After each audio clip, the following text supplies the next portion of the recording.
बाब 36 मौजों पर मसह करना। 153 साद बिन अबी वक्कास रजी अल्लाह अन्हु से रिवायत है कि नबी सल्लल्लाहु अलैहि वसल्लम ने मौजों पर मसह किया।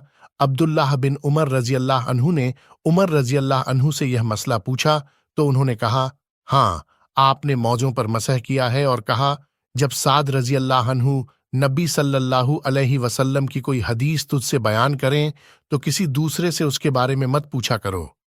154 अम्र बिन उमैया जुमरी रजी अल्लाह अन्हु से रिवायत है कि उन्होंने नबी सल्लल्लाहु अलैहि वसल्लम को मौजों पर मसह करते हुए देखा है।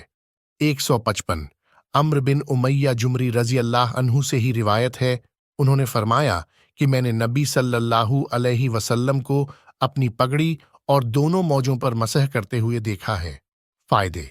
मौजों पर मसह के लिए शर्त यह है कि उन्हें पहले वजू की हालत में पहना हो, लेकिन पगड़ी पर मसह के लिए कोई शर्त नहीं है। मसह की मुद्दत मुसाफिर के लिए 3 दिन और 3 रात और मुकीम के लिए 1 दिन और 1 रात है। नीज इस मुद्दत का आगाज वजू टूटने के बाद होगा।